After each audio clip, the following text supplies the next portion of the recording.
On average, we check our phones 144 times a day, and we touch them over 2,600 times daily.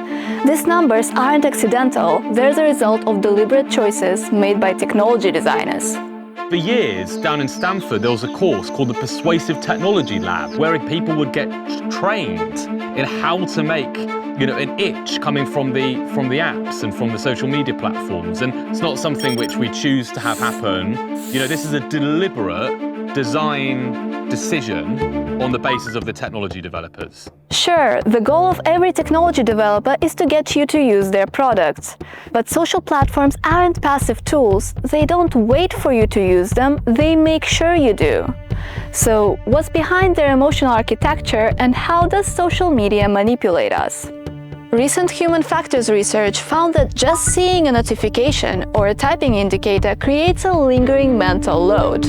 Every alert lights up your brain's dopamine circuit, not because it's fun, but because it's unpredictable. When you refresh your email, almost always you get nothing, right? But every so often, you'll get something which might be life-changing. You might have a job request in there, or maybe you've won something, truly. Or maybe your old romantic interest is getting back in touch.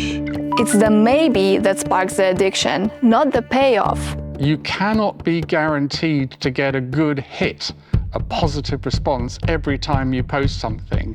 When it comes to these sort of compulsive behaviors, it's that little bit of uncertainty that it creates this sort of anticipation. Neuroscience confirms it. Dopamine spikes are the strongest when the reward is anticipated, not when it arrives.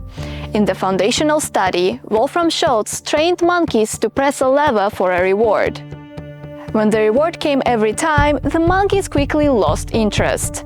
But when it was unpredictable, they kept pressing the lever non-stop. Our brains work the same way, and social apps know it. That's why likes, alerts, and DMs show up at random, just enough to keep you chasing. Because if you knew when they'd come, you'd stop checking, and that's bad for business.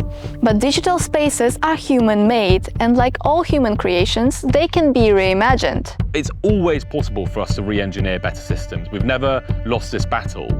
We just need to have more pressure and more interest and more energy going into shaping digital spaces that make society the one that we want to live in for the digital age. Reward anticipation is only a part of the design. Infinite feeds, algorithms, likes, and curated intimacy all keep us locked in. To find out how social media exploits our psychology, watch Connected and Alone on Al Jazeera's YouTube channel.